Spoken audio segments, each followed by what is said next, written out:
Bienvenue dans Team Up, le podcast comics qui réunit les plus grands aveugles de la Terre. À chaque émission, nous nous donnons la mission d'analyser une œuvre majeure du 9e art américain et vous donner envie, novice comme expert, de la lire ou de la redécouvrir. Je suis Beaumasque et ce que vous écoutez aujourd'hui est la deuxième partie d'une rétrospective sur le Daredevil de Frank Miller, un run culte qui a transformé le héros à jamais. Après avoir exploré la période scénariste-dessinateur de Miller, nous allons décrypter aujourd'hui son grand retour à Hell's Kitchen avec 3 récits cultes que vous pouvez retrouver en France chez Panini Comics, Love and War, Born Again et Man Without Fear. Un gros épisode donc à réserver si vous avez un long voyage ou la séance de sport de votre vie. Et plus que jamais, il est important de rappeler que si vous voulez nous soutenir, n'hésitez pas à vous abonner, à nous laisser 5 étoiles sur votre application de podcast préférée et surtout à partager le podcast autour de vous. Dans cette deuxième partie, je suis toujours accompagné de Lucas, rédacteur pop culture. Salut Lucas, comment ça va ? Très bien, bonjour à tous, ça va, la forme. Et vous ? Écoute, très heureux parce qu'on va parler de Daredevil et qu'on est rejoint par Léo de Centralcast. Salut Léo. Salut, très content de rejoindre cette deuxième partie malgré mon absence sur la première. Et oui, car tu étais malade. Est-ce que ça va mieux d'ailleurs ? Tout à fait, je le suis encore un peu, mais bon, on va survivre. Du moment que t'as pas chopé la même grippe que Matt dans Born Again, c'est l'essentiel. Exactement, c'est tout ce que je me souhaite. Une grippe qui s'appelle le caïd. Exactement, pire que le coronavirus. Oui, un peu plus gros.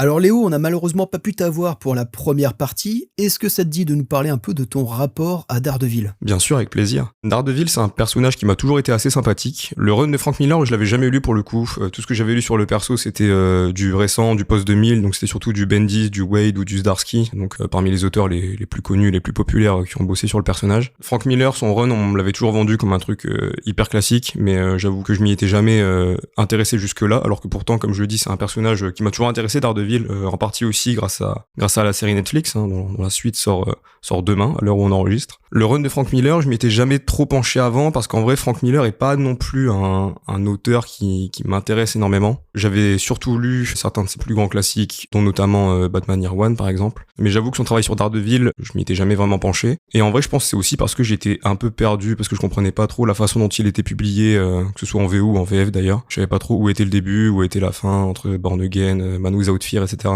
Mais du coup, c'était l'occasion, là, pour ce podcast de se lancer là-dedans. Donc, comme je l'ai dit, Miller, c'est un auteur que je connaissais, mais dont le travail m'inspirait pas énormément. Mais pourtant, j'ai beaucoup aimé son run sur Daredevil, tout ce dont vous avez parlé l'épisode précédent. Globalement, c'est un run dont j'aime beaucoup l'atmosphère globale, la façon dont il a dépeint la ville de New York, comme un personnage à part entière, où t'as vraiment l'impression que la ville est un coupe-gorge, où tu peux te faire braquer à chaque coin de rue, etc. Et je doute absolument pas que c'est ce à quoi New York ressemblait vraiment dans les années 70-80. Ouais. Déjà, c'est un truc qui m'a beaucoup marqué. Niveau dessin, au global, je trouve ça vraiment excellent. Son style, en plus, j'en avais de mauvais échos parce que je voyais souvent les couvertures qu'il faisait régulièrement, encore récemment, et qui sont souvent un peu pas à mon goût, on va dire. Moche.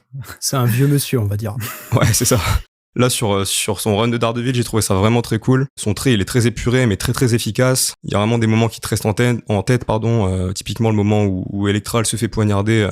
Il est pas montré d'une façon ultra gore, impressionnante forcément, mais ça te reste quand même en tête parce que tu ressens le mouvement, t'as vraiment l'impression de vivre le truc en direct, et ouais, le dessin, c'est un gros point fort du run, je trouve. Surtout qu'il est magnifiquement sublimé par l'ancrage de Klaus Janson, si je ne me trompe pas. C'est ça. Et d'ailleurs, sur la partie où il était juste dessinateur, qui précède du coup le moment où il arrive au scénario en plus du dessin, c'est une partie qui m'a pas marqué. J'avoue que je me rappelle à peine de ce qui se passe dedans, tellement c'était peu marquant selon moi. Ça se lisait plutôt bien quand même de mémoire. Il y avait un épisode assez sympa avec Hulk notamment. Au-delà de ça m'a pas marqué plus que ça. Mais bon, au moins pour les gens comme moi qui sont pas des grands lecteurs de Daredevil, ça m'a permis de bien constater les changements qu'il a apportés et qu'il a mis en œuvre quand il arrivait au scénario sur Daredevil. Donc si je me trompe pas, c'est lui qui a intronisé tout un tas d'éléments japonisants dans l'univers de Daredevil, et c'est super cool en vrai, que ce soit Stick, Elektra, la main, etc. Ça apporte vraiment une fraîcheur assez inédite même encore aujourd'hui, j'ai envie de dire, et ça donne pas mal de profondeur au lore en général. Le fait de ramener aussi des figures de ninja comme avec la main, etc., ça permet aussi d'avoir des chorégraphies très cool et encore une fois super bien dessinées et mises en page. La façon dont est dessinée l'action, c'est vraiment un plaisir à lire, et c'est un des trucs qui m'a le plus marqué pendant ma lecture. Et c'est assez fou de voir à quel point c'est un run qui a mis en place des choses que t'associes encore beaucoup au personnage de Daredevil aujourd'hui, quoi. Bien plus par exemple que Black Widow, qui était un peu, si j'ai bien compris, la compagne de Daredevil avant, ou en tout cas son intérêt amoureux principal, alors qu'aujourd'hui tu les associes plus du tout ensemble, quoi. Ça en dit quand même assez long sur l'impact qu'a eu ce run et même l'impact qu'il a encore aujourd'hui. Pour parler plus précisément de certains passages, il y a évidemment le numéro 181 qui a été très marquant, celui de la mort d'Electra, dont j'imagine vous avez parlé en long, en large et en travers. À peine. Ouais, on en a fait un chapitre entier. Ouais, j'imagine. Je précise, j'ai pas eu l'occasion encore d'écouter le podcast que vous avez fait tous les trois récemment, du coup je ne sais pas trop ce qui a été dit ou pas. Donc ouais, un numéro très marquant évidemment, mais je pense que moi, le 182, donc celui juste après, m'a encore plus marqué parce que je m'attendais pas du tout à tomber sur un Matt Murdock qui est limite en pleine crise de paranoïa et qui est persuadé que Elektra est encore en vie. Voir le perso dans une telle détresse psychologique, ça m'a vraiment troublé. Et moi, c'est un truc que j'aime bien, ces héros qui sont très imparfaits, qui ont énormément de failles malgré les idéaux qui se doivent en quelque sorte de représenter. Ça en fait un héros hyper humain et c'est vraiment un point que j'ai beaucoup apprécié. Et ouais, cette fin de numéro 82 où il va jusqu'à déterrer son cercueil pour constater sa mort et qui s'écroule dans les bras de Foggy, ouais, ça m'a vraiment beaucoup touché. Et je pense que c'est vraiment le passage vraiment que j'ai le plus retenu sur le travail de Frank Miller, en tout cas sur cette première partie de run. Et en vrai, je pense que la mort d'Electra, c'est une mort qui aurait pu être encore plus marquante si elle était restée morte à la Oncle Ben ou à la Gwen Stacy, même si maintenant ils aiment bien ramener Gwen Stacy pour tout et n'importe quoi. Et ouais, en tout cas, c'est un run au global que j'ai beaucoup apprécié, qui a été une très bonne découverte pour moi. Et ben c'est excellent d'entendre tout ça parce que t'as pas encore eu l'occasion d'écouter le premier épisode, je suis encore en train de le monter, mais on a globalement tous eu le même avis, ça a été un énorme kiff pour chacun, y compris Lucas qui, comme toi, si ma mémoire est bonne, c'était aussi une découverte. Tout à fait. Bon bah excellent. Bah, au final, t'as un peu résumé le premier épisode, si vous l'aviez raté ou un peu oublié.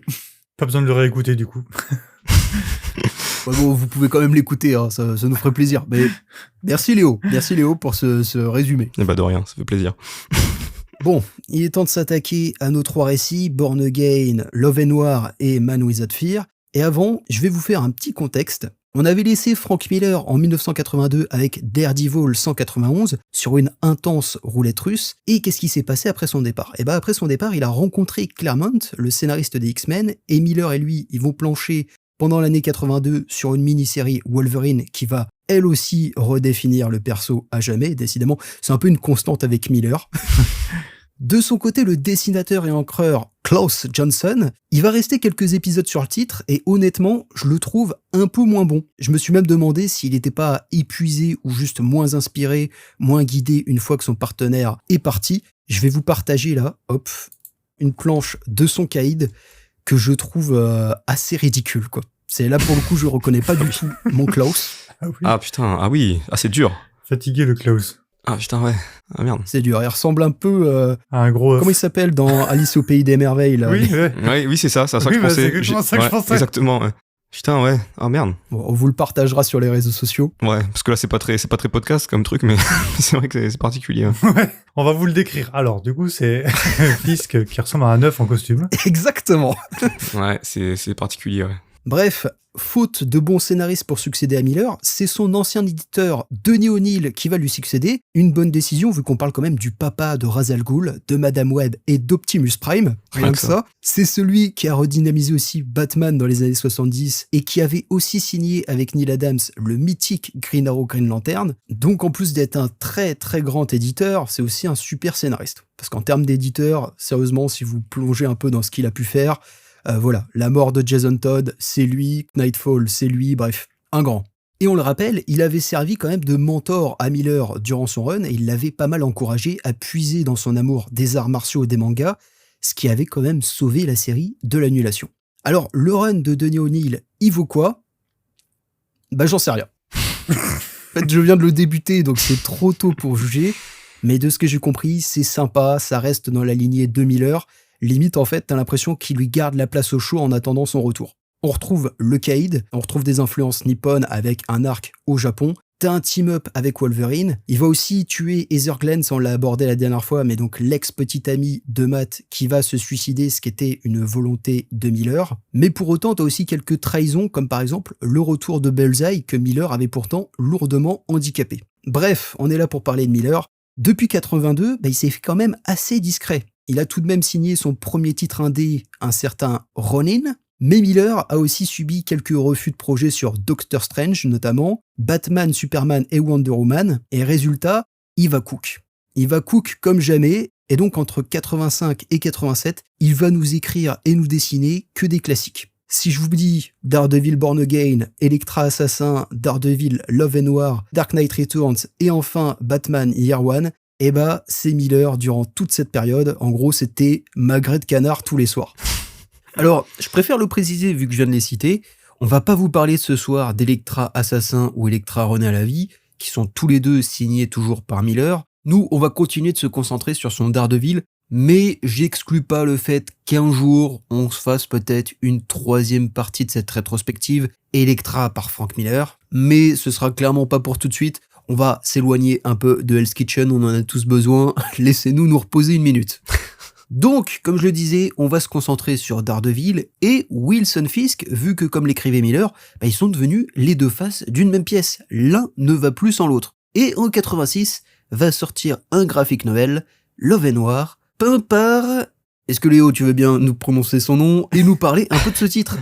Yes, bien sûr. Donc, Ça commence par Bill, voilà. Yes, Bill Sienkiewicz, je crois que ça se prononce. On va dire que c'est ça. Les auditeurs me corrigeront. Et oui, avec plaisir, c'est avec plaisir que je peux en parler. J'imagine que tu m'as proposé parce que j'en ai pas mal parlé sur Discord. Ouais. Et pour le coup, c'est parce que, en vrai, ça a été une plutôt bonne surprise, Daredevil Love and War. C'est un titre qui est évidemment porté en grande partie par son style graphique assez unique. On est sur, comme tu l'as dit, de la peinture. J'imagine que c'est peut-être de l'aquarelle, mais je peux me tromper parce que j'y connais vraiment pas grand-chose. Mais en tout cas, c'est une certaine technique de peinture qui donne vraiment l'impression d'un cauchemar un peu fiévreux où tu distingues plus trop ce qui tient de la réalité ou ce qui tient de la perception un peu subjective des personnages.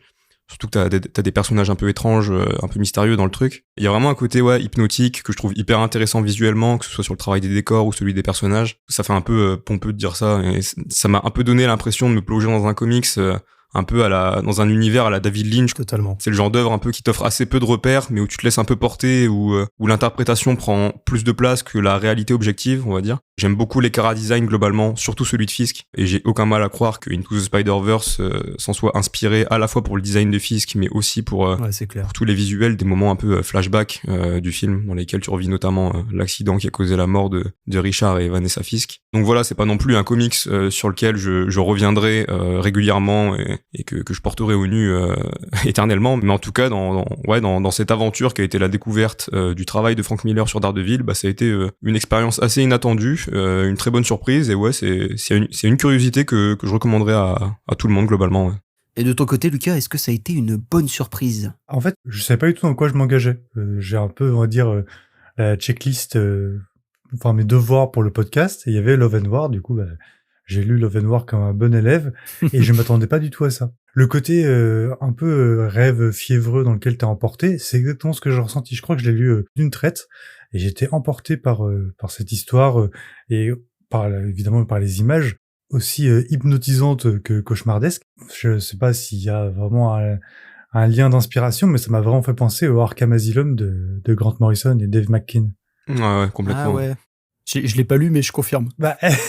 En fait, c'est moins, on va dire, fou et osé que Arkham Asylum, parce que là, il a vraiment lâché tous les potards. Les ressemblances se ressentent vraiment souvent, notamment dans la partie dessin, mais aussi dans la partie scénario, où ça traite de la folie, de la manipulation mentale, etc. Et c'est exactement les mêmes thématiques qu'il y a dans Arkham Asylum. Je sais pas qui a inspiré qui, de Marvel, de DC ou des différents auteurs. Moi, j'ai vraiment eu l'impression de voir un peu une version un peu timide de Arkham Asylum, version New York avec Daredevil. Donc c'était pas pour me déplaire parce que j'adore Arkham Asylum. Finalement, Daredevil était intéressant dans l'histoire, mais c'est surtout ce personnage de psychopathe que tu suis tout le long, qui part en vadrouille, en mode tueur en série, que j'ai trouvé fascinant et dans lequel Frank Miller a l'air de vraiment s'amuser dans l'écriture, à reproduire vraiment sa mécanique de répétitivité qui là devient vraiment un élément de l'histoire et un élément de caractérisation de ce tueur. Je trouve que c'est un Miller qui expérimente beaucoup. Déjà, il s'amuse avec un artiste qui a un style totalement différent du sien. Et comme tu le dis là, ce Victor, on a tous pris en note, je pense, ces termes magnifiques, rêve, fiévreux. Ouais. Là, pour le coup, je trouve ce Victor, c'est limite un peu un Don Quirote fou, quoi. Oui. On switch en plus constamment de narration. T'es un peu perdu, mais en même temps, il y a une logique, quoi. Ça fonctionne bien. Complètement. Je trouve le parallèle avec Don Quirote est excellent. J'avais pas pensé, mais c'est exactement ça, je trouve. En plus, il se compare lui-même à un chevalier. Ouais, c'est vrai. Ouais. Il y a vraiment beaucoup de liens. Je me rends compte qu'on n'a même pas fait le pitch de Love and War. De quoi ça nous parle du coup Love and War ?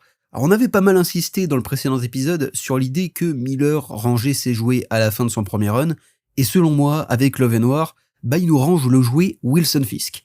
Alors il aurait pu le mettre HS comme il l'avait fait pour Elektra ou Bullseye, il aurait pu provoquer sa chute, ou même tout simplement il aurait pu le renvoyer au Japon. Mais Miller, il va en profiter pour conclure une intrigue restée en suspens, le cas de sa femme Vanessa Fisk, dont la disparition avait provoqué le retour du Caïd dans la série Daredevil. À la fin du run, Matt avait fini par la retrouver et la rendre au Caïd, mais elle avait conservé de grosses séquelles psychologiques, et dans ce one-shot, Fisk va kidnapper un psychiatre et sa femme dans le but de soigner Vanessa, et forcément, c'est un kidnapping qui va pas forcément plaire à Daredevil. Et ce qui m'a marqué à la relecture, c'est que c'est pas du tout un récit aussi mineur que je le pensais. Déjà, c'est magnifique, c'est superbe, c'est une vraie œuvre d'art, mais en prime, c'est un préquel assez important à Born Again, parce que tu comprends vraiment comment le Fisk du premier run devient le Fisk qu'on voit dans Born Again. Tu comprends pourquoi Fisk tient autant à se venger de Daredevil. Parce que dans Love and War, il a enterré Wilson Fisk, il a enterré la dernière part d'humanité qu'il avait en lui. Et à contrario, je crois que c'est la dernière fois que Miller écrit Daredevil aussi détendu. Après, il sera bien plus sombre, bien plus torturé. Là, c'est vraiment un Daredevil très chill. Ouais, c'est vrai, je m'étais pas posé la question, mais c'est vrai que par rapport à Born Again, ouais, c'est sûr qu'il est beaucoup plus sombre dans Born Again. Ouais. Born Again, il pousse pas trop la blague, ouais. Ouais, non, il est pas très marrant dans Born Again, bizarrement. Et ce qui est amusant, c'est un one-shot, un graphic novel, même si beaucoup n'aiment pas ce terme. Et pour le coup, il est sorti après Born Again, mais ça se passe avant. Et je pense que du fait que Bill, c'est ce qui... Bref, Bill... Il chuchote. C'est bon vieux Bill. Sacré Hubert, toujours le mot pour rire. Bref, je pense qu'il avait pas fini son travail avant le début de Born Again, et donc, faut simplement savoir qu'il faut le lire avant. Ça revient un peu à ce que tu disais tout à l'heure, Léo, c'est le fait que c'est un run, effectivement, d'un point de vue de néophyte, c'est un peu le bordel. Son dernier récit, c'est l'origin story du personnage avec l'homme sans peur. Bref, je comprends ce côté, ouais, tu peux être perdu s'il n'y a pas quelqu'un pour te guider.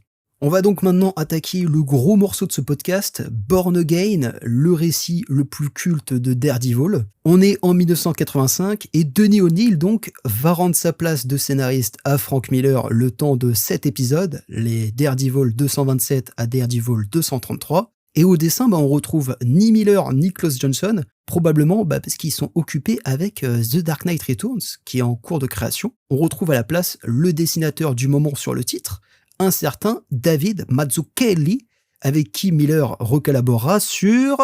Batman Year One. Batman année 1. Bravo, je vois que je parle à des fans de comics. On a compris les notes avant. Bref, Miller il va revenir pour un dernier tour de piste, mais n'ayant plus Elektra sous la main, il va ressortir un personnage oublié des fans, l'autre grand amour de Matt, sa romance d'adulte de 25 ans on va dire. Je sais plus quel âge a exactement Matt dans son run, mais je crois qu'il est censé avoir moins de 30 ans. Ah ouais, je savais pas qu'il était censé être aussi jeune. Ouais, moi non plus, je le voyais un peu plus vieux aussi. Je crois que c'est abordé à un moment. Mais t'as sûrement raison, oui. Alors peut-être pas dans le run de Miller, mais je crois que c'est dit qu'il a genre 25 ans. Après bon, c'est les années 80, t'as 25 ans, c'est l'équivalent de 45 ans aujourd'hui. Oui, c'est ça, il a été joué par un acteur de 45 ans si c'était une adaptation. C'est ça, Robert Redford en l'occurrence. Oui. Bref, l'autre femme qui hante Matt, c'est un personnage qui est présent depuis Daredevil numéro 1.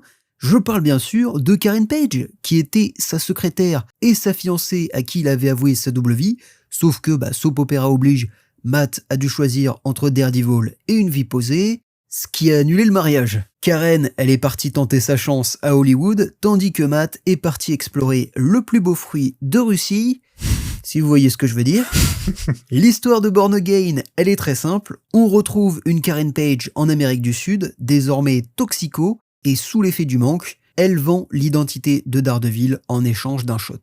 L'info, elle remonte jusqu'à Fisk, qui va établir un plan pour détruire Matt Murdock. Il va le discréditer, tout lui voler, le briser, bref, une descente en enfer dont tu ne reviens normalement jamais. Born Again, c'est la destruction de Daredevil, mais comme son titre l'indique, c'est aussi sa renaissance. Et qu'est-ce qu'on a pensé de Born Again ?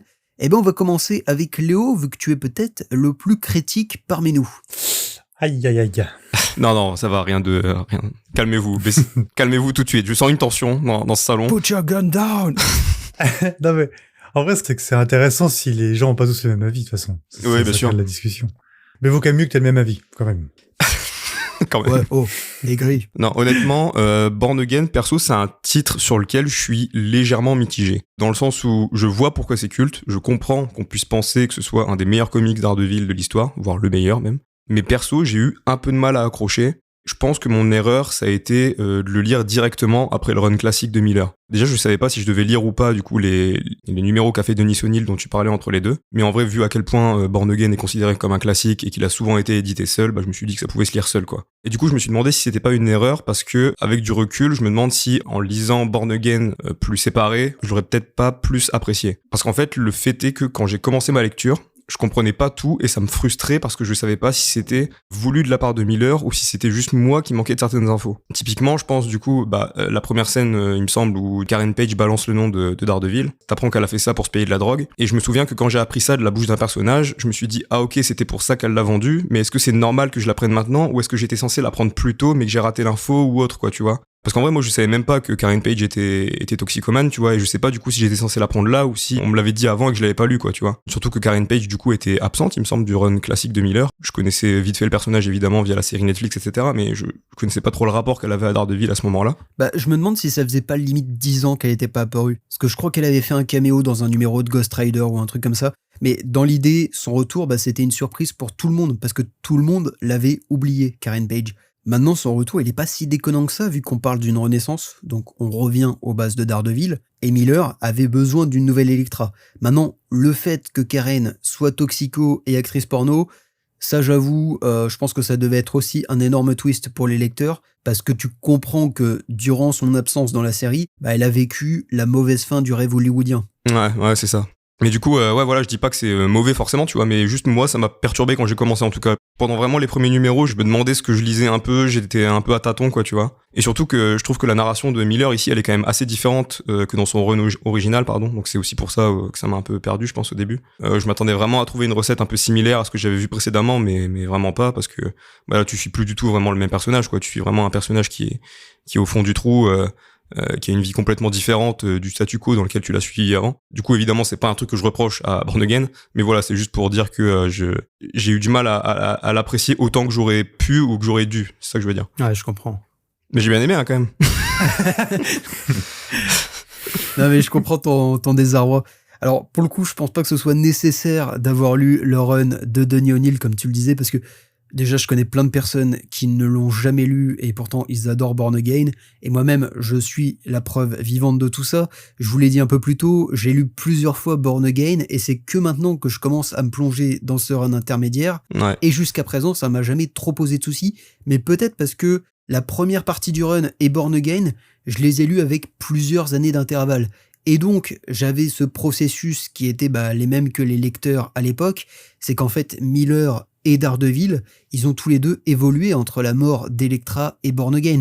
Il s'est passé 3 ans, Ouais. ils ont mûri, ils ont changé. Alors peut-être qu'il s'est pas réellement déroulé 3 ans dans la continuité Marvel, mais c'est tout comme. Ouais, je vois ce que tu veux dire. Mais je rejoins ce que tu dis, Léo, c'est que Karen Page, je la connais de la série Netflix. Je savais qu'elle était toxico dans les comics à la période de Frank Miller. J'ai un peu l'impression que ça sort de nulle part et que ça s'adresse aux gens qui connaissent ce personnage et donc qui lisaient le personnage il y a 10 ans quand il était pas forcément intéressant. Je me suis dit, c'est un peu un point d'accroche dangereux quand même de démarrer là-dessus. Ouais. Je me suis dit, ah d'accord, c'est comme ça qu'on l'apprend, mais allons-y, quoi. Mais c'est vrai que c'était pas forcément le plus habile. Après, ça fait une scène d'ouverture très cinématographique, je trouve. Ah oui. Ah oui, clairement, ouais. T'es en Argentine ou je sais plus où, dans un bar, enfin c'est vraiment, tu te dis pourquoi on commence là en fait, c'est quoi l'intérêt avec Netflix, avec c'est quoi l'intérêt avec New York et parce que ça commençait par un N aussi. C'est quoi l'intérêt avec New York et Daredevil, je comprends pas ce qu'on fout là. Vraiment, je revois cette scène où elle vend Matt, elle est dans l'ombre avec le soleil qui passe à travers les stores, ça enchaîne avec Fisk qui est sur son paquebot, qui est sublime avec ce coucher de soleil derrière lui, ça s'enchaîne ensuite avec une ellipse de 6 mois, donc tu comprends que Fisk, il a pris du temps à vérifier l'info, à préparer son plan machiavélique, et pour moi, entre cette scène sur le paquebot et le réveil de Matt dans son lit, c'est là que dans un film, tu glisses le générique d'intro en fait. C'est hyper cinématographique.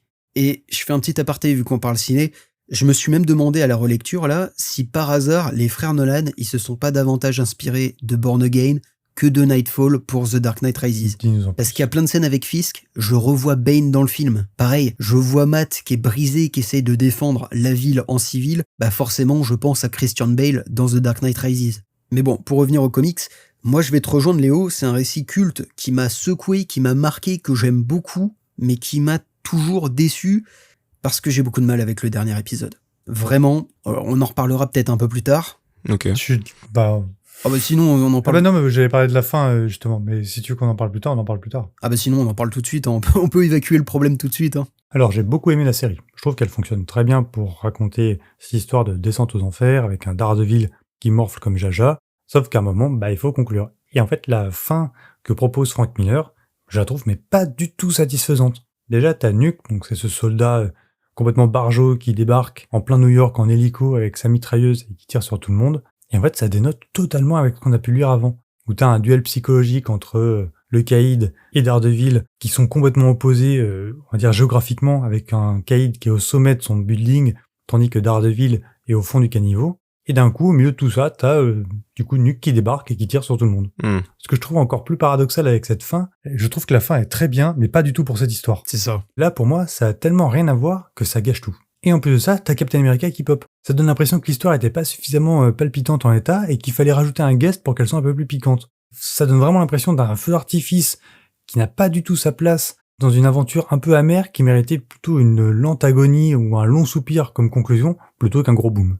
Ouais, c'est ça. Alors, je comprends pourquoi il est pas voulu refaire une confrontation physique entre Daredevil et Fisk, mais est-ce qu'au final, ça aurait pas été mieux, ça aurait pas été plus préférable à Nuke et Captain America qui débarquent de nulle part et ils sont trop, quoi. C'est des squatteurs. C'est des squatteurs. Ouais. Ça, vraiment, ça gâche Born Again à mes yeux. Alors, j'ai peut-être pas tout compris, la symbolique derrière, mais pour moi, on est vraiment sur un énorme hors-sujet qui pénalise l'œuvre, et j'ai juste l'impression de voir Frank Miller déposer pas discrètement son CV pour écrire un jour la série Captain America, qui serait sûrement génial, sauf que c'est vraiment pas le moment, en fait. Comme tu disais, on était sur un arc très psychologique, très intimiste, et là, ça se conclut comme un blockbuster, tu fais tout péter, alors que jusqu'à présent, Daredevil, il était quasi absent, c'était plus un récit sur Matt Murdock, Ouais, clairement. et c'était finalement bien plus intense que tout ce qu'on a eu avec Nuke. Clairement. Ouais, complètement. Surtout que juste avant ça, de mémoire, enfin, c'est le moment où il retrouve Karen, il me semble, pas longtemps avant, un truc comme ça, quoi. T'arrives à un point culminant émotionnellement, et après, ouais, t'as cette fin que moi aussi j'ai un peu ressenti comme un pétard mouillé entre gros guillemets, quoi, tu vois, c'est méchant de le dire comme ça, mais ouais, j'ai pas non plus compris ce déferlement de personnages différents, dont ce Rambo au drapeau américain peint sur le visage. Je me rappelle l'avoir déjà lu, du coup, ce run, parce que je m'étais dit, mais il manque un autre numéro après. Enfin, c'est pas possible que ça se finisse sur ça. On n'a pas du tout la conclusion que c'est en mode, allez hop, c'est fini, et les dernières pages ont été arrachées, et du coup, on doit se contenter de ça. Alors j'y reviendrai, mais effectivement, il était censé y avoir une suite. Ça se sent un petit peu. Mais voilà. Après, j'aime vraiment un truc dans le dernier épisode, c'est la planche finale où t'as juste Matt en habit civil, sans canne, avec un pull rouge qui rappelle un peu son costume du coup, et Karen. Ils sont souriants tous les deux, ils sont heureux, et j'ai limite l'impression que Miller, bah là, il te range le jouet Daredevil. Ça y est, Matt, il est prêt à être Matt. Il en a fini avec sa vie de justicier. Daredevil, pour lui, c'est du passé. Et c'est vraiment, limite, la seule chose que je sauve de ce dernier épisode, c'est cette case. J'avoue que le seul truc que je sauve, comme je te disais, c'est que pour moi c'est paradoxal cette fin, c'est qu'elle correspond pas du tout à ce qu'on vient de traverser, mais en même temps je la trouve pas mauvaise pour une autre histoire, Ouais, c'est ça. et je trouve que Captain America il est vachement bien en fait. Toutes les phrases, toutes les interventions de Captain America, tout le personnage est là en fait, c'est super bien compris quoi. T'as vraiment envie de lire une série Captain America Ouais. par Frank Miller, et je comprends pas pourquoi il l'a pas fait depuis. Alors maintenant, certes, Peut-être un peu moins maintenant. Ouais, on va éviter, hein. c'est ça. Bon, c'est US Patriot quoi. Après, la fin, elle est décevante, mais le reste est excellent. C'est vraiment ce qu'il a fait, je pense, de plus fort, de plus cru sur Daredevil, même si, il faut le dire, c'est plus un comique sur Matt Murdock. Daredevil, c'est juste un costume ici. Puis là, ouais, Fisk s'attaque vraiment à l'homme et pas au masque, quoi, tu vois. C'est vraiment le principal truc de ce comics, quoi, enfin, finalement. C'est ça, et c'est vraiment le récit où c'était dit par le passé, suite à la mort d'Electra, qu'il était plein de regrets, qu'il était peut-être dépressif. Là, tout ça éclate après ce que lui fait subir Fisk. Non seulement sa dépression, elle est claire, je pense que le meilleur exemple, c'est toutes ces scènes dans sa chambre miteuse où il devient vraiment une larve. Il dort tout le temps, il a envie de se battre, mais il en a pas la force. Notamment cette scène géniale où on le voit dans sa chambre là, à se motiver. Allez, c'est bon, là, fini de déconner, je vais retrouver Fisk, je vais lui foutre la raclée de sa vie. C'est bon, j'y vais, je mets mon manteau, c'est parti. Il est furieux, et la case d'après, il est dans son lit, il a même pas eu la force de quitter la pièce, il se vengera plus tard parce que là, il peut pas, il est crevé. Et c'est vraiment criant de réalisme. C'est assez évident que Miller, il a fait un jour une dépression parce que c'est exactement ça. Ce truc d'être constamment fatigué alors que t'as aucune raison de l'être. Ah ouais. Et tout en creusant sa dépression, il va aussi explorer sa folie. Parce que Fisk, il connaît son identité secrète et il va vraiment le tuer à petit feu. Il va vraiment jouer avec lui comme un chat avec une souris. Il va lui faire perdre son boulot, le discréditer professionnellement, le ruiner, faire exploser son appart. Ses amis vont le lâcher. Forcément, Matt, il devient complètement paranoïaque, agressif, et on passe d'un sosie de Robert Redford ou Clint Eastwood sur la fin de son premier run à d'un coup, ça devient le sosie de Mel Gibson, quoi. Il est complètement taré, t'as peur de l'approcher. Et Matt, il va chuter, il va s'écraser violemment, ça va être la mort de Daredevil, mais grâce à Sœur Maggie, qui est sa mère, qu'il retrouve dans Born Again, et Karen, il va retrouver la force de se relever. Et je trouve ça intéressant que ce soit notamment Karen qui l'aide à ressusciter, parce qu'en la retrouvant, il arrive enfin à tourner la page Elektra. Depuis tout ce temps, on l'avait dit dans le précédent épisode, il était en deuil, il n'arrivait pas à l'oublier, mais là, c'est bon, il retrouve l'amour, l'envie de vivre avec son autre ex, parce que Karen et Matt, ils ont tous les deux évolué, ils ont mûri, ils ont connu l'enfer, et ils savent qu'ensemble, ils pourront peut-être arriver à être heureux. Là, on a vraiment, en fait, Miller qui offre un nouveau départ à Matt. Je crois même que d'ailleurs, le nom d'Elektra n'est pas cité une seule fois. Ah, c'est vrai. Je rebondis sur ce que tu as dit par rapport à la dépression, au fait qu'il n'arrive pas à sortir du lit, etc. L'une des planches où il se passe ça, où tu vois qu'il n'arrive pas à sortir du lit, c'est que la planche d'après, à l'inverse, où Daredevil était dans des cases hyper étriquées, écrasées par les bordures des cases, la planche d'après, c'est une case grand large. Wilson Fisk a toute la place qu'il veut, il est hyper détente, il est à l'aise. En fait, on avait dit dans le précédent épisode que Fisk, il était dangereux dans l'ombre. Mais alors là, je trouve qu'il est encore pire, c'est que au lieu d'utiliser des coups de poing, il utilise des coups de téléphone. Il donne un coup de fil. La planche d'après, tu vois qu'il y a un nouveau truc qui s'est effondré dans la vie de Matt Murdock. Et c'est un vilain qui est redoutable. En fait, je trouve que c'est l'ennemi qui fait peur à tout le monde. Il a un secret sur n'importe qui. Il peut détruire la vie de tout le monde. Je trouve qu'il est encore plus effrayant dans Born Again qu'il l'était dans le premier travail qu'a fait Frank Miller sur Daredevil. Ouais, c'est Wolf l'abordait dans le premier épisode. C'est que vraiment, ce Fisk, il est capable désormais de s'asseoir et rivaliser avec Magneto, Fatalis, Loki, toutes les plus grosses ordures de Marvel, parce qu'il a un pouvoir qu'ils n'ont pas, c'est le pouvoir de l'information, du chantage. C'est vraiment le mafieux de l'univers Marvel. C'est pour ça que je pense que Fisk est un méchant qui marche très très bien encore maintenant, c'est que l'information a jamais été autant un pouvoir, une arme que maintenant. Fisk est un méchant hyper actuel, alors que là, ça datait des années 80. Ouais, c'est ça. Ça m'a un peu refait penser d'ailleurs au film The Apprentice qui était aux Oscars cette année, Oui. sur la montée de Trump dans les années 80. Il y a un peu de ça. Fisk, c'est un peu Trump en plus malin. Ouais. Plus chauve. C'est ça. Eux, tout aussi chauve en fait. C'est juste qu'il y en a un qui porte une perruque. Mais Caïd, ouais, vraiment, il est plus sublime et pervers que jamais. Moi, ce que j'aime bien, c'est le fait qu'il a l'info, mais il attaque pas tout de suite. Pendant des mois, il va se préparer, il va vérifier l'info, croiser ses sources, éliminer ses sources, parce que c'est important qu'il soit le seul à savoir que Daredevil est Matt Murdock, et c'est seulement quand il est prêt qu'il attaque. Et encore, attaquer serait un grand mot, parce qu'on peut parler de jeu. C'est limite de l'art, tant les coups s'enchaînent bien, quoi. Et je pense que la cerise sur le gâteau, elle est limite comique, cette cerise, parce que c'est Matt qui débarque dans son building pour en finir, et Fisk, il l'accueille en slip, et il le démonte. Il démonte le rouquin. C'est jouissif pour lui. Le rouquin. C'est la cerise sur le gâteau de son plan machiavélique, et vraiment, le voir l'accueillir en mode tu pensais que t'allais m'avoir comme ça, mais je te dégomme, sale clochard. J'ai aucune peine, je te nique ta race. Et vraiment, voir ce gros bonhomme en slip en finir avec Matt, c'est terrible, hein. C'est choquant. Mais il y a un petit côté troll qui est rigolo de la part de Fisk. Ah, pour moi, Fisk, il a réussi, comme tu dis. Il a poussé Matt Murdock à franchir sa dernière ligne rouge, qui est de ne pas tuer. Et c'est la double défaite pour Daredevil, parce qu'en plus de ça, il se fait démonter la gueule. La victoire, elle est totale et parfaite pour le Caïd. Donc ouais, clairement, on a un trio Matt, Fisk, Karen. Karen, on va peut-être l'aborder juste après. Mais pour autant, il oublie pas les personnages secondaires. Et ça, c'est ce que j'ai apprécié. C'est que on a le retour de Turk, qui a pas été oublié, qui gagne enfin un duel contre Daredevil, et pas rien quand Il même. gagne en étant en Père Noël en plus. C'est ça. Ouais, c'est vrai. L'humiliation est totale.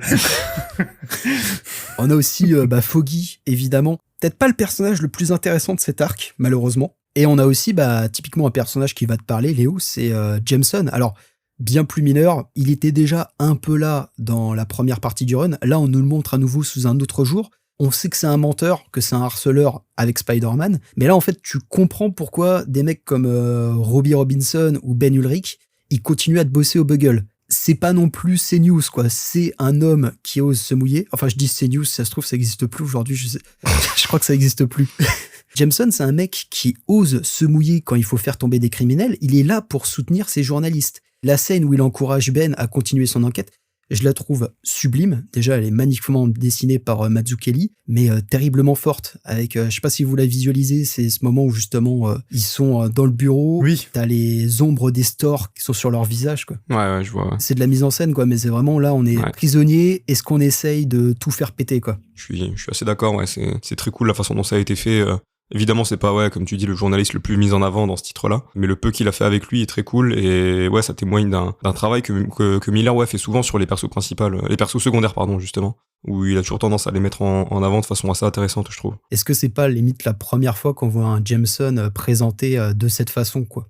Pas hystérique, plus journalistique. Je saurais pas te dire si c'est la première fois. Après, oui, dans un comics aussi connu, ouais, sûrement, tu vois. Mais après, la première fois, je pourrais pas te dire, je t'avoue. Il y a beaucoup d'excellents comics qui mettent en scène Jameson et sous un jour beaucoup moins caricatural que ce dont on a l'habitude de le voir, que ce soit dans les adaptations ou dans l'image publique que le personnage a en général.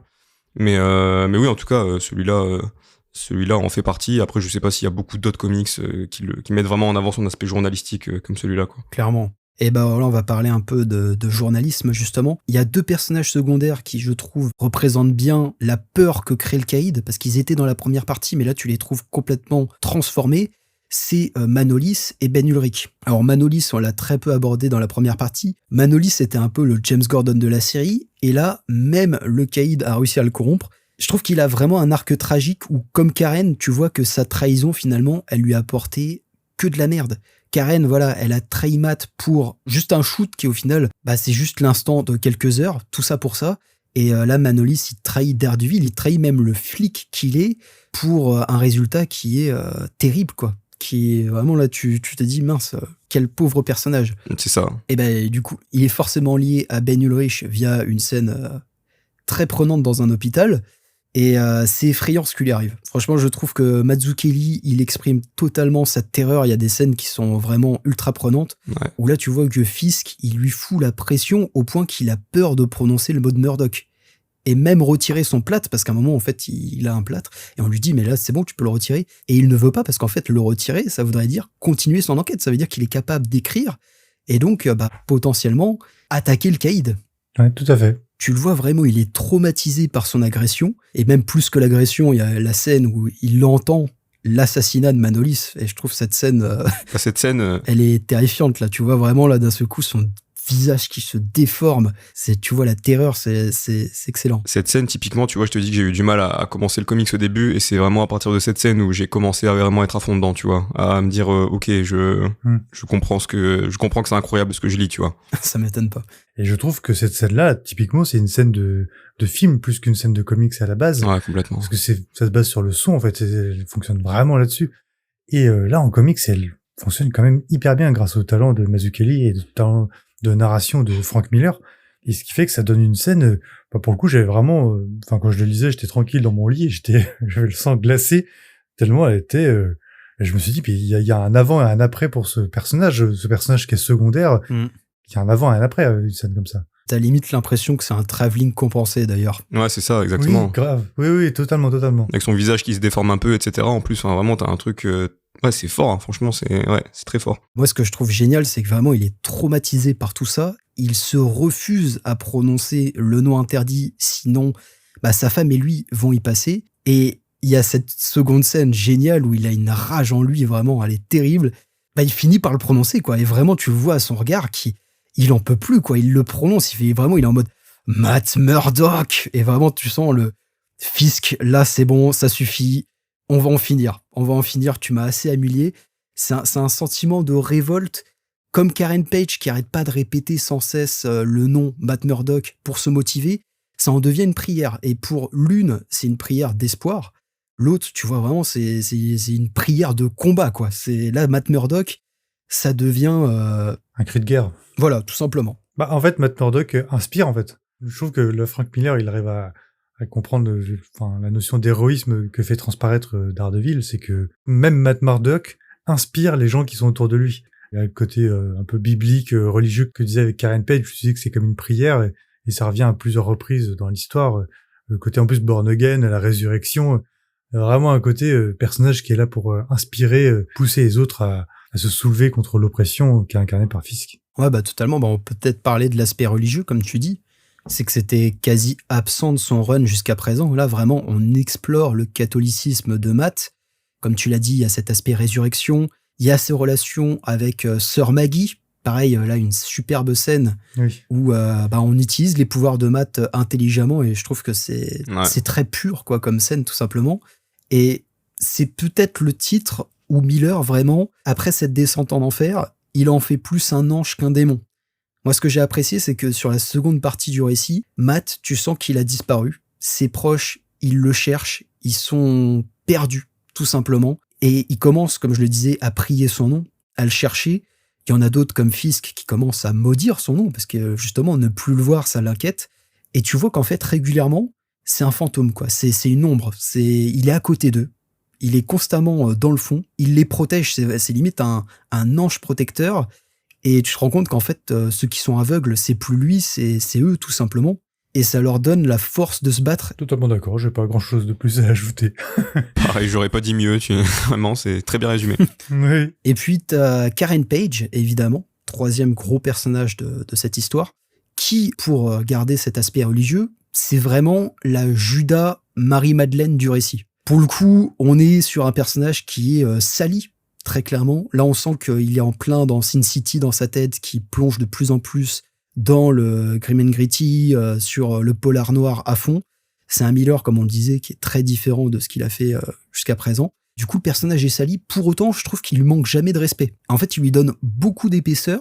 Elle est plus juste la petite amie de fonction comme elle l'était dans les années 60-70. Là, limite, il y a un parallèle avec Matt qui est plutôt intéressant, et tu te rends compte que tous les deux ont traversé l'enfer et que ils vont pouvoir compter l'un sur l'autre. Moi, il y a vraiment ces deux scènes que je trouve très belles, qui limite s'enchaînent parce qu'il y a quelques pages d'intervalle, et c'est quasiment la même pause. C'est quand ils se retrouvent, ils sont enlacés en larmes de se retrouver, comme si enfin ils comblaient un manque. Et la deuxième case, c'est quelques semaines plus tard, tu les vois justement qui sont en train de se reconstruire, elle qui essaye de se sevrer de la drogue, et lui qui essaye tout simplement de guérir de ses blessures. Voilà, je trouve le personnage effectivement un peu particulier. Je peux comprendre qu'il choque, mais en fait, il apporte limite un nouveau souffle à la série. Ouais, c'est clair que perso, j'ai pas, comme je disais, j'ai pas beaucoup lu, j'ai pas lu du tout même ce qui est sorti avant sur Daredevil, mais ouais, j'ai pas de mal à croire que c'est un type de personnage qui avait pas ou peu avant, en tout cas dans les comics Daredevil, ouais. Je trouve que c'est un personnage qui a de l'ambiguïté, comme il y en a beaucoup dans Born Again.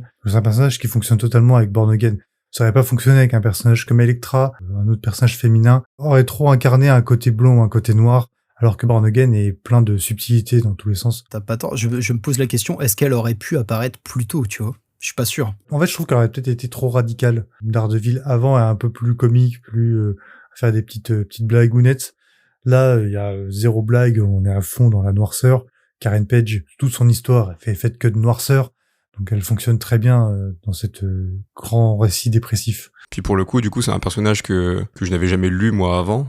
Et pour le coup, j'ai eu aucun mal à m'attacher au personnage et à la trouver intéressante dans ce comics-là, tu vois. Et à vivre les moments qu'elle traverse, à ressentir toutes ses émotions quand elle retrouve Matt, etc. Et ça en dit long sur à quel point le personnage fonctionne bien dans cette histoire-là, quoi. Et ce qui fonctionne bien aussi, c'est le dessin de Mazzucchelli qui est très différent, je trouve, de celui de Miller ou de Klaus Johnson. Ouais, complètement. Complètement. Limite, il y a une pureté dans le trait qui apporte un peu d'éclaircie à tout ça, quoi. Je pense que si ça avait été Miller, peut-être que ça aurait été limite trop sombre. Alors, je suis pour le coup pas trop d'accord. Ouais, je suis pas trop d'accord non plus pour le coup. Je pense que, justement, j'ai trouvé ça plus sombre que ce que faisait Miller sur son run. Notamment sur certains visages, moi, qui m'ont un peu, pas perturbé, mais qui m'ont surpris à certains moments où vraiment il va dessiner des visages de façon très exagérée, des fois très caricatural, mais c'est pas dans le mauvais sens que je dis ça. Bah, typiquement, tu vois le moment qu'on parlait sur Ben Urich, quand il est au téléphone, enfin, la fameuse scène dont on parlait tout à l'heure, où t'as vraiment son visage qui a l'air de se déformer au fur et à mesure que la caméra zoom sur lui, j'ai envie de dire. T'as plusieurs moments comme ça où t'as des visages de colère un peu spéciaux, etc., qui ajoutent un côté très sombre au truc. Même dans sa façon de montrer la violence, etc., il y a un truc qui est très cru, très sombre. Je trouve que pour le coup, j'ai trouvé plus sombre que dans la façon dont Miller avait de dessiner la violence dans son run à lui, en tout cas. Oui, ouais, je suis d'accord. Je trouve que Mazzucchelli est beaucoup plus frontal quand il veut montrer la violence. Comme tu disais, Miller, il a l'image un peu les choses. Elektra qui se fait planter, c'est assez imagé la façon dont elle meurt. Mais je trouve que Mazzucchelli est beaucoup plus frontal dans sa façon de le faire. Je trouve aussi que c'est beaucoup plus réaliste son trait. Et du coup, tout paraît beaucoup plus tangible et plus effrayant en fait pour le personnage de Matt Murdock. Ouais. Moi je trouve que là où Frank Miller peut pas trop rivaliser, c'est que Mazzucchelli fait vraiment ressentir le poids des personnages. Je trouve que le corps de Matt Murdock, autant quand il marche, ses épaules ont l'air d'être lourdes, sa veste en doudoune, on dirait qu'il y a des poids dedans. Même ses poses de combat, on sent les muscles tendus. Enfin, la physicalité des personnages se ressent énormément dans le trait de Mazzucchelli. Beaucoup plus que ce que faisait Frank Miller où les personnages étaient quasiment aériens dans leur façon de se déplacer. Ouais, clairement. On disait même qu'il dansait dans les scènes de combat. Oui. Tu parlais des corps. Karen Page, je trouve que c'est un bon exemple parce que tu la retrouves, elle est vraiment squelettique. Ouais. Oui. Tu la vois, elle a la peau sur les os, elle a quasiment plus de seins, elle est tremblante, le regard vide. C'est vraiment la cliché de junkie, là où le caïd, on est vraiment sur le profil inverse, c'est vraiment la masse imposante et menaçante. On n'est pas sur le caïd du run de Denis O'Neill. Là-dessus, je suis d'accord avec vous. Moi, c'est plus, dans les décors, par exemple, je trouve que Mazzucchelli, c'est plus pur, plus simple dans sa façon d'illustrer les choses, là où Miller, c'est plus fouillis, il y a plus de vie, il y a plus de crasse. Ouais. Ça se passe aussi beaucoup plus de nuit. Oui, là-dessus, ouais, je suis d'accord. Bah, tu vois, encore une fois, moi, pas forcément. Non, mais c'est intéressant. Je trouve que Mazzucchelli, au contraire, c'est déjà ce que je trouvais dans Batman Year One, c'est que la façon qu'il a de représenter les immeubles, c'est surtout des façades noires, qui paraissent être des montagnes insurmontables pour Matt Murdock, alors qu'avant on le voyait courir de toit en toit. Là, tous les immeubles apparaissent comme des murs que Daredevil ne pourra jamais escalader et encore moins enjamber comme il le faisait avant. À mon sens, c'est ce que j'ai ressenti en voyant le décor en tout cas. Tout paraît être une prison et qui représente vraiment un gouffre dans lequel se trouve Matt Murdock. Il est au niveau de la rue, au niveau du trottoir, au lieu d'être sur les toits comme il était avant. C'est beau. Merci. Moi, il y avait un truc qui m'avait bien marqué chez Miller, c'est que graphiquement, il arrivait à te faire ressentir la puanteur, l'humidité des égouts, notamment dans l'épisode où il essaye de retrouver Vanessa avec le roi des... Ouais, je sais plus comment il s'appelait, là, le roi des SDF. Bref.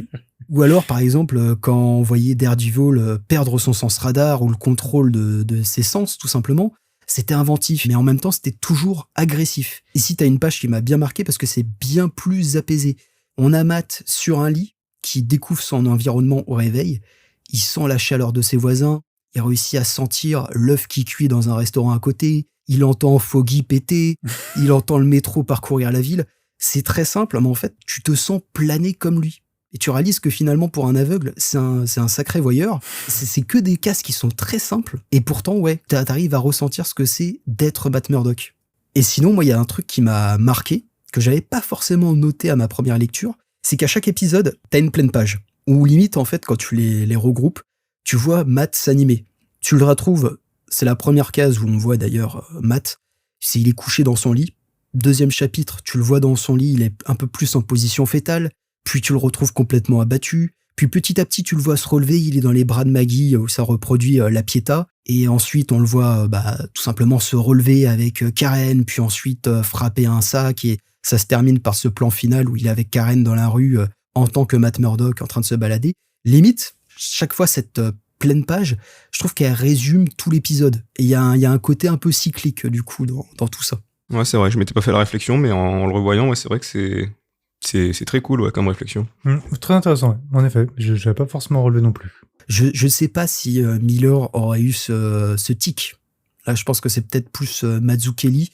Parce qu'on retrouve aussi un peu ça, ce côté cyclique dans Batman Year One, par exemple. Ouais. Voilà, je trouve que c'est une petite idée très simple, mais en fait, cet arc, il est bourré de plein de petites idées. Non seulement ça redéfinit le perso, mais aussi ça apporte un nouveau souffle. Mais je trouve que c'est vraiment limite, il revient à nouveau sur, alors je crois que c'était Daredevil 174 quand il fait apparaître Elektra. À nouveau, il revient en mode, allez les gars, hop, on refait du bon Daredevil, je vous donne de nouveaux jouets, amusez-vous. Est-ce que vous avez d'autres trucs à rajouter sur Born Again ou on enchaîne? Quand Léo en a parlé, mais pour pas le couper. Mais c'était par rapport à l'écriture du run. L'écriture a un peu mûri et fait beaucoup moins d'effets de style, comme même si ça fonctionnait très bien dans ce qu'il avait fait avant. Il y a beaucoup moins, je trouve, d'effets de style un peu mécaniques, même s'ils étaient intéressants. Ça se lisait beaucoup plus comme un seul récit global que comme des petits chapitres un peu, pas comme on l'a dit plusieurs fois déjà, des éléments cycliques, des trucs qui se répétaient. Là, tout paraissait beaucoup plus global et organique.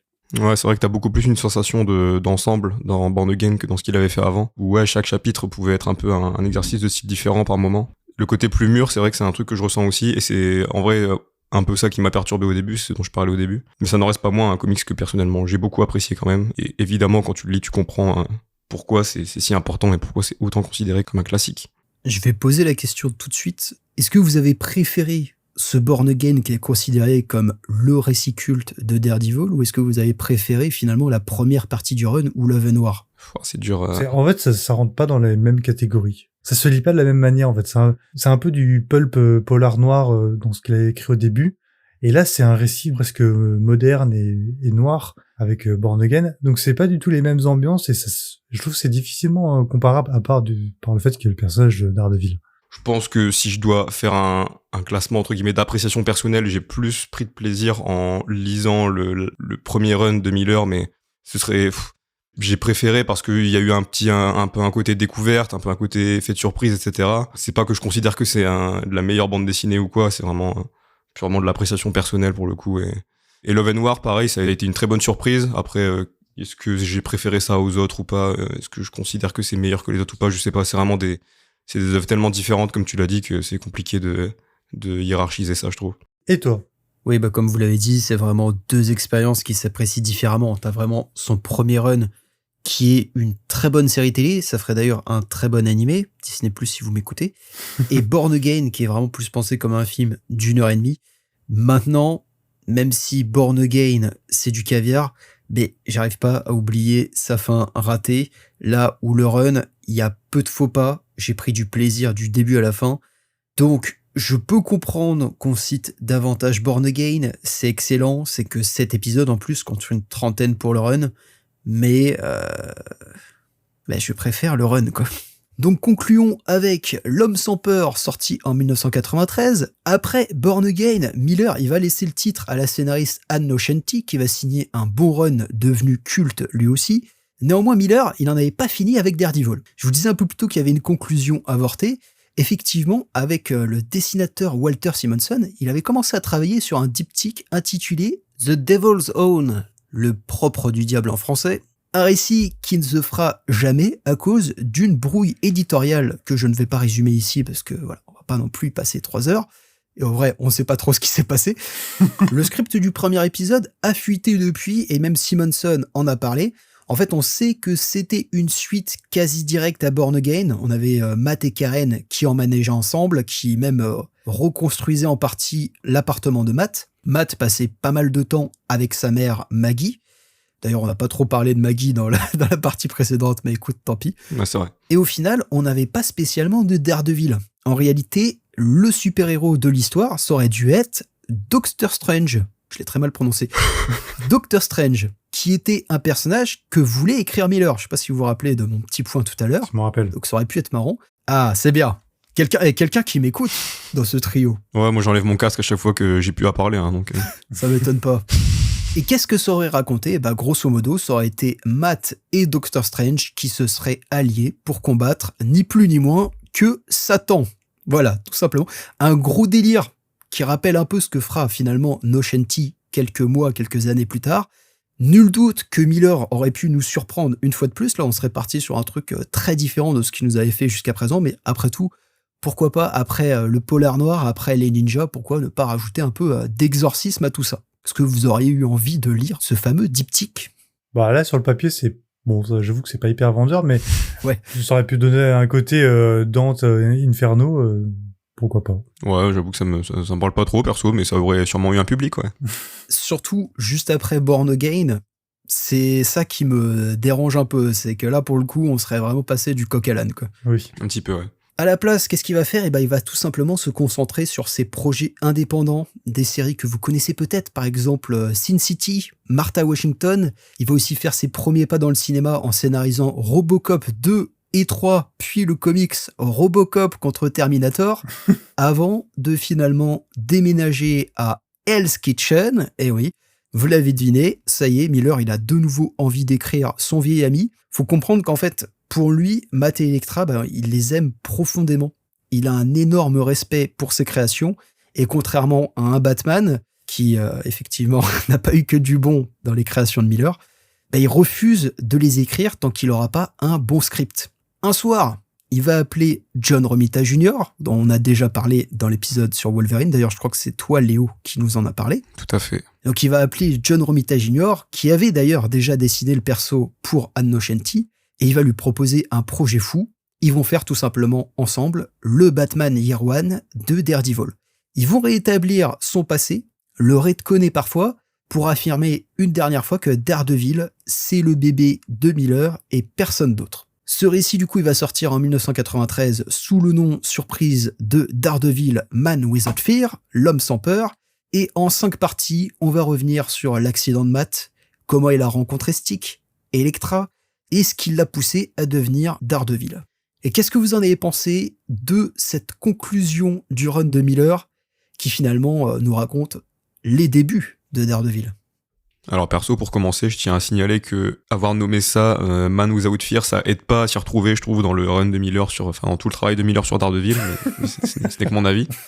Sinon... Le mec, il pousse sa gueule. Non mais voilà, faut parler français à un moment. Non mais c'était bien, voilà.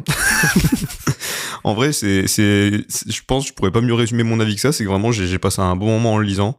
J'ai trouvé ça super cool. Surtout le dessin notamment, alors que d'habitude j'ai beaucoup de mal avec le style de John Romita Jr., comme j'en avais déjà un peu parlé dans l'épisode qu'on avait fait sur Wolverine, où j'avais parlé de Wolverine ennemi d'État. Là pour le coup j'ai pas grand chose à reprocher à John Romita Jr., je trouve que son style il fonctionne très bien sur l'histoire, les combats sont hyper impressionnants, il y a des pages que je trouve vraiment magnifiques, notamment toutes les pages où tu vois Daredevil se déplacer, que ce soit quand il est enfant avec Stick, ou même plus tard quand il est adulte, sous gros survêtements noirs et sous superstar blanche. J'aime beaucoup trop ce design du perso, je pense que c'est un de mes préférés d'ailleurs. Qu'on retrouve dans la série Netflix du coup. Ouais, tout à fait, ouais. Ouais, visuellement j'ai trouvé ça vraiment très cool, et même au niveau des couleurs, je trouve que le travail des couleurs est vraiment beau. On est sur une ambiance assez froide et austère, mais en même temps assez harmonieuse, je trouve, avec des couleurs un peu pastel par moments, etc., qui ressortent assez bien. Je me souviens même que pendant que je lisais, il y avait ma copine qui était à côté de moi, et même elle, en regardant, elle disait qu'elle trouvait ça joli, alors que d'habitude elle s'en fout un peu des comics. Mais c'est dire que ouais, ça fonctionne bien, je trouve, et en termes d'histoire, en vrai, je trouve que c'est une origin story, tout ce qu'il y a de plus classique et efficace, et franchement, j'ai passé un bon moment en le lisant, ouais, perso. Je note que ta chérie a trouvé du Romita Junior joli. Camoulox, quoi. Les couleurs, elle a trouvé ça joli, surtout. Ah, les couleurs, pardon. Moi, pour ma part, comme tu dis, Léo, en fait, c'est une origin story, tout ce qui est plus classique. Du coup, la lire à la fin, alors qu'il y a eu plein d'éléments de l'origin story de Daredevil au travers des autres numéros avant, j'avais l'impression de voir un mash-up de tout ce que j'avais déjà lu. Donc, j'ai pas été plus transcendé que ça par l'histoire, même si en soi, elle est très efficace, elle fonctionne très bien, c'est très bien raconté. C'était pas du tout un déplaisir de le lire. Mais j'étais pas autant emballé que quand j'ai lu Born Again ou quand j'ai lu la première série. Oui, clairement, c'est beaucoup moins marquant. Hein. Ouais. Là, je trouve que l'élément le plus fort, c'est le costume de Matt Murdock en survêt noir, comme t'as dit. À part ça, il y a rien qui a marqué la mythologie de Daredevil, vu que c'est déjà des trucs qu'on avait déjà vu, enfin qu'on avait vu avant finalement. Mais à côté de ça, je trouvais que le style de John Romita Jr., pour moi, il marche bien. J'aime bien son style. Ça dépend. Même Ennemi d'État, tu vois, j'aime bien. Donc là, je trouve que ça marchait très bien. Et comme tu dis, quand il se balade avec Stick, les planches sont superbes. Les pleines pages aussi arrivent toujours au bon moment pour souligner un moment marquant à ce moment-là du numéro. Je trouve que ça fonctionne à chaque fois très très bien. Et chaque pleine page, même si elle est pas forcément d'un héroïsme fou, mais une fois, on va juste Matt Murdock qui est sur le toit d'un immeuble et il est en costume 3 pièces, tout ce qu'il y a de plus ordinaire.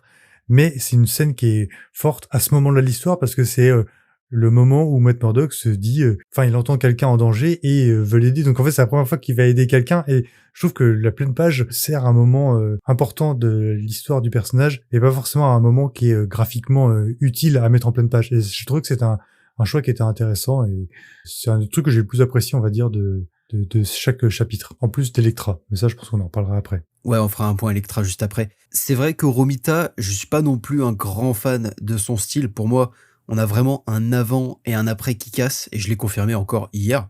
Je vais vous raconter ma vie. Je suis parti chez mon libraire me prendre quelques Marvel Pocket, Kick-Ass et le Spider-Man de Straczynski, qui sont tous les deux dessinés par Romita Jr. Belle transition, du coup. Et ouais, on essaye.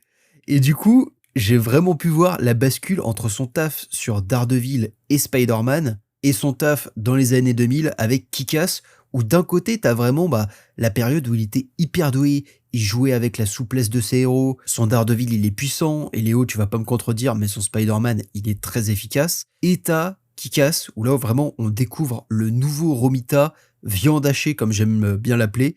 C'est beaucoup plus brouillon, beaucoup plus rushé. C'est pas le Romita qu'on aime généralement, mais ça m'a permis de noter que Dave, je crois que c'est Dave, le vrai nom de Kick-Ass. Ouais, c'est ça. Il a un peu la même gueule que Matt Murdock dans L'Homme sans peur. Ouais, complètement. Je me suis fait la réflexion aussi, ouais. Je rebondis juste sur un truc que t'as dit. Tu disais son Spider-Man, il marche toujours aussi bien. Son Spider-Man des années 2000, on entend bien. Parce que le Spider-Man qui dessine maintenant, je veux pas laisser une trace sur Internet de moi qui dit que c'est bien. Toi aussi, tu fais partie des Spider-fans anonymes. Ouais, c'est ça. Réunion tous les mercredis soirs, on parle de notre traumatisme. Mais bref, ouais, effectivement, c'est compliqué. C'est très compliqué. Et là, d'ailleurs, actuellement, il dessine les couvertures de Daredevil, le Romita Jr. C'est n'importe quoi. Ouais, c'est horrible. Hein. C'est n'importe quoi, en fait. C'est moche et ça n'a vraiment aucun rapport avec le numéro.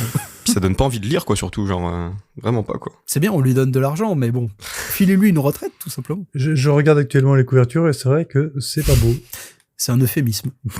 Mais en tout cas, oui, dans les années 90 et surtout dans Man Without Fear, ouais, c'est très cool, ouais. C'est en partie son dessin qui a fait que j'ai apprécié ma lecture. Ouais. Et d'ailleurs, je le remercie profondément de ne pas avoir ressorti le costume jaune. La mini-série, elle aurait pas eu la même gueule. Et j'adore parce que la dernière planche, du coup, de Man Without Fear, il y a une petite référence au costume jaune, mais il est même pas jaune. Ils l'ont mis rouge, ils l'ont mis de loin, au fond de la case. On le voit pas trop. Ouais. Miller, il l'apprécie pas, ce costume. Ouais, il est dans l'ombre un peu, hein. Il est là-bas, quoi. Ouais, genre, bon, il a existé, mais bon, on s'en fiche un peu, quoi. Pour moi, de mon côté, je vais vous suivre. C'est le récit que j'aime, je pense, le moins dans le run de Miller.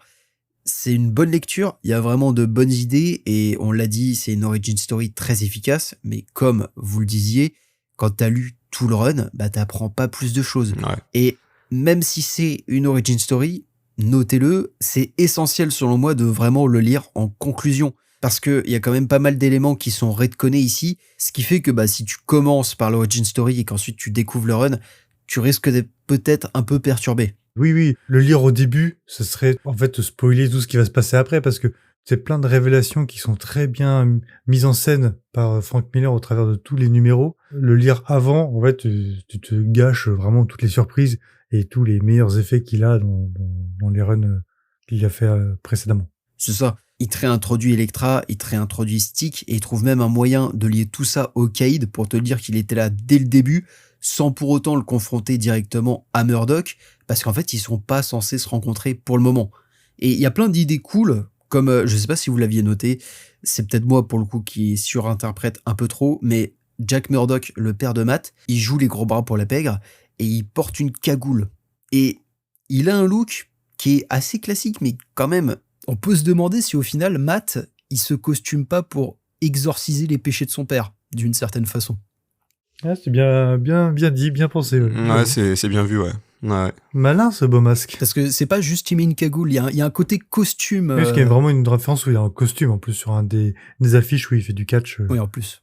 Mais il y a un truc qui me gêne toujours à chaque relecture, c'est que vraiment, c'est plus le même Miller qui écrit ce comics. On sent que depuis, il a écrit Batman, et surtout Sin City. Là, pour le coup, il a totalement embrassé le récit noir, et ça a du bon, mais il y a aussi des changements qui me plaisent pas du tout. Notamment, sa Electra. Sa Electra, je la reconnais vraiment plus. On oublie l'amoureuse tragique. Là, c'est une prédatrice. C'est la femme fatalement folle. Elle est sadique, elle est dangereuse. En fait, elle me fait plus penser à Typhoid Mary qu'à Elektra au final. Ouais, c'est vrai. Mais j'avoue que je me suis fait plusieurs fois la remarque en mode peut-être que c'est pas Elektra et c'est Typhoid Mary et je me suis planté en lisant le nom du personnage. Et après, non, il redisait que c'était Elektra, donc je me suis dit, peut-être qu'il y a un plot twist, en fait, il croyait qu'il était avec Elektra et c'était Mary Typhoid. Et donc vraiment, jusqu'au bout, je pensais que c'était Mary Typhoid. Même dans la façon dont elle est représentée, il y a un côté plus Mary Typhoid qu'Elektra. J'adore par contre le chara design de Elektra façon Junior Meta Junior. Je trouve qu'elle a une classe de fou, pour le résumer en 3 mots. Oui, le personnage, il reste génial, mais c'est plus du tout ma Elektra, et ça me bloque. Parce que là, pour le coup, on a vraiment un retcon qui est trop radical à mes yeux. Pour le résumer vite fait aux gens, c'est que c'est vraiment une psychopathe, quoi. Ouais, c'est ça. Ouais, bon, on te la présente limite nez folle, quoi. Il y a une scène, pour la décrire à ceux qui n'ont pas lu le comics, où on la voit avoir une pulsion meurtrière, elle va dans une rue malfamée, et elle commence à aguicher des voyous, et d'un seul coup, elle les dégomme. Mais vraiment par pur plaisir sadique. Alors, la scène, elle est géniale, hein, mais c'est vraiment une chatte avec des souris. Elektra des années 80, elle aurait jamais fait ça. Et là, je sais pas, la voir faire un striptease, se trémousser, puis les buter, Ouais. il y a vraiment une ambiance de serial killer. Oui. Ouais, je suis d'accord. C'est vrai que c'est un personnage différent, ouais, clairement. Il y a un deuxième point qui me sort à chaque fois un peu du récit, c'est le fait que Daredevil tue, tout simplement, parce Oui. qu'en Ouais. fait, ça Ouais. entre en compte. Ouais, on est d'accord. Ouais, complètement. En fait, j'étais en mode peut-être que je comprends pas très bien l'image ou peut-être qu'il a un peu de mal à apprendre à ne pas tuer les gens, mais j'avoue qu'il tue quand même à tour de bras. Oui, clairement.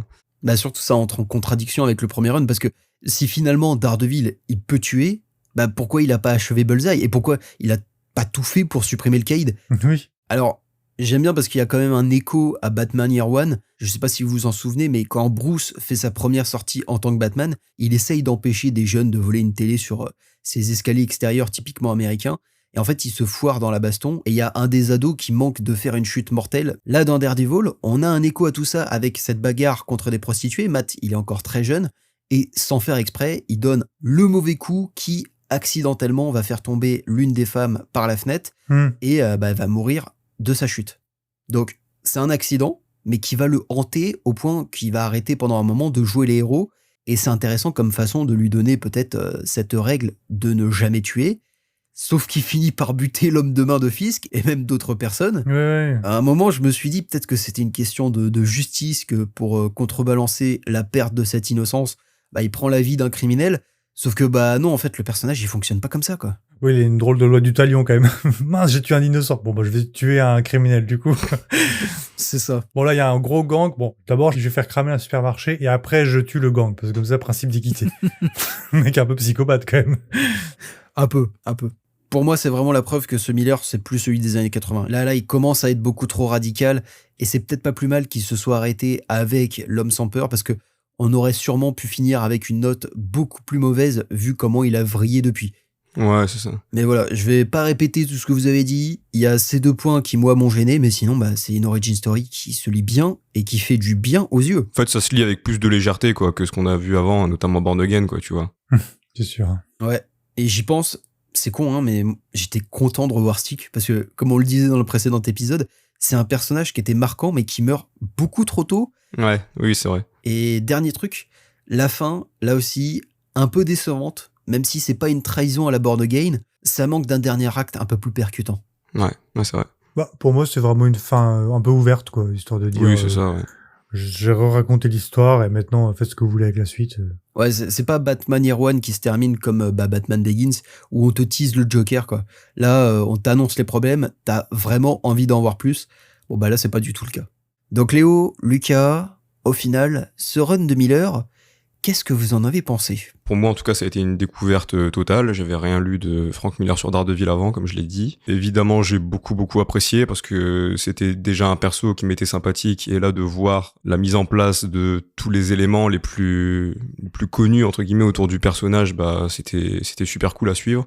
Il y a un enchaînement d'artistes exceptionnels qui se sont succédés, hein, entre Miller, Mazzucchelli, Sienkiewicz et Romita Jr. Mais ouais, franchement, j'ai pas grand chose à dire de plus. Moi, j'ai vraiment apprécié ma lecture tout du long, même si j'ai eu du mal au début avec Born Again, même si, en effet, Man Without Fear est peut-être un peu, et clairement même la lecture la plus dispensable, je pense, du lot. Mais ça reste quand même une lecture accessible que je conseillerais à beaucoup de monde. Même si je suis d'accord, comme tu disais, Beaumasque, que c'est peut-être plus pertinent de la lire à la fin qu'au début. Mais je pense que même pour une première lecture d'Ardeville, ça peut parfaitement faire l'affaire. Donc ouais, franchement, une très bonne découverte, ce travail de Miller sur Daredevil, et voilà quoi. Tout pareil que Léo. Franchement, rien de plus à dire. Quant à moi, c'était ma 2e ou 3e relecture.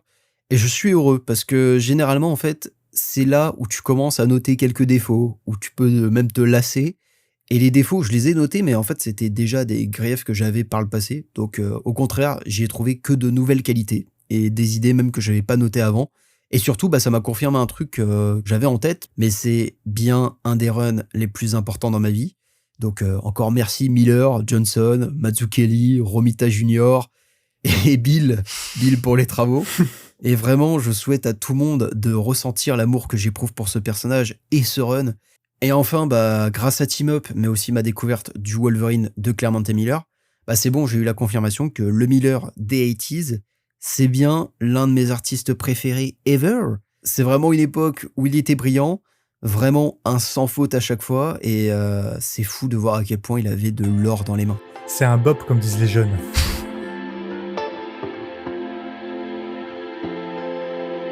Voilà qui conclut cette 2e partie du Daredevil de Miller. Un grand merci à vous, Léo et Lucas, et aussi Wolf, de vous être infligé une si grosse relecture. C'était que du bonheur. Que du plaisir. Ah, je suis content que ça vous ait plu. Où est-ce qu'on peut vous retrouver ? Moi sur Instagram et Letterboxd, on va dire. Les liens seront dans la description. Et pour ma part, sur YouTube maintenant principalement, Centralcast, et sur Insta, centralcast.mp3. D'ailleurs, excellente dernière vidéo sur le Spider-Man Shadow of the Green Goblin. Merci beaucoup. On vous invite à aller mater tout ça. Merci beaucoup. Je l'ai toujours pas lu, mais je l'ai mis sur ma wishlist. Tu m'en diras des nouvelles. Je suis vraiment curieux d'avoir ton avis pour le coup. Tu m'as un peu tout spoilé, mais ça ne va pas gâcher l'expérience pour autant. Non, franchement, vraiment, ça te gâchera rien, t'inquiète. Et quant à moi, vous pouvez me retrouver sur YouTube, sur Instagram, sous le nom de Beaumasque, et aussi sur TikTok, tout simplement. Et du coup, merci à vous d'avoir écouté ce double team-up. On espère que ça vous a plu. Alors, on vous promet pas de vous refaire une rétrospective comme ça régulièrement, mais en tout cas, ça me tente de refaire ça un de ces 4. Pareil, ça m'a permis de lire des œuvres cultes. Franchement, si c'est des bons runs comme ça, c'est cool, quoi. Certes, si on doit se faire le Spider-Man de Zeb Wells, ce serait rigolo, mais... Ouais, pas 2 fois. C'est ça. Faudrait faire un team-up de comics nuls. Écoute, moi, ça fait un moment que je veux faire mais personne veut me suivre, donc... Si, moi, en vrai, je suis chaud, mais vas-y, ça me saoule de parler de celui-là. Enfin, ça peut être marrant, mais en même temps, genre, ça me désole tellement de parler d'artistes que j'aime bien à travers des comics que j'aime pas. C'est ça. En plus, là, c'est un artiste que t'adores, quoi. Ouais, non, c'est pas lui que je pensais pour le coup, mais... Non, à faire, en plus, ça fera un épisode de 20 minutes, je pense, donc bon. Ouais, clairement, ce sera pas long. Bref, si vous aimez Team Up, si vous avez aimé ce que vous avez entendu, n'hésitez pas, on le rappelle, à en parler autour de vous, c'est la meilleure façon de nous soutenir. Et on se retrouve dans quelques semaines pour enfin parler du comics de Mills. Ceux qui ont écouté notre pot pourri Wolverine comprendront de quoi je parle. Et on vous dit à la prochaine. Salut. Au revoir, très bonne journée.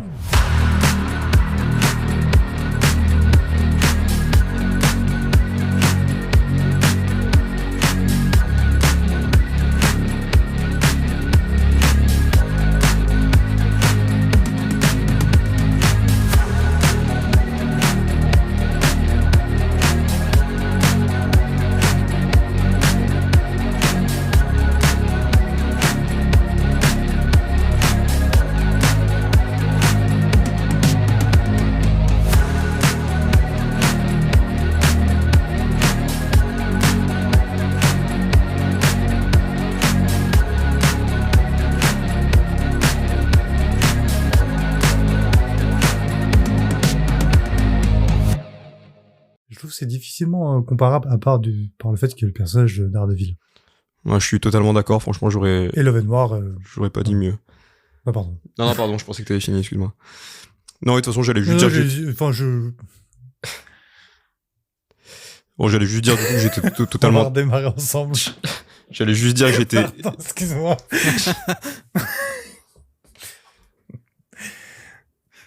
Allez, vas-y. J'y vais, allez. Donc je voulais juste dire que j'étais totalement d'accord avec toi, dans le sens où... C'est l'un de mes artistes préférés. Tout simplement, je trouve qu'il est brillant, quoi. Le mec, il avait de l'or dans les mains. C'est un bop, comme disent les jeunes. Un bop. Oh oui, ça je peux te dire que c'est un terme dans les cours de récré, ça se dit. Et je traîne pas dans les cours de récré pour le savoir. Je suis pas pédophile, mon gars.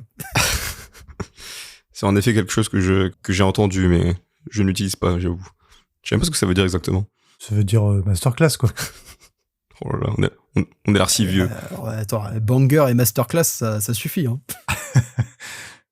Un bop.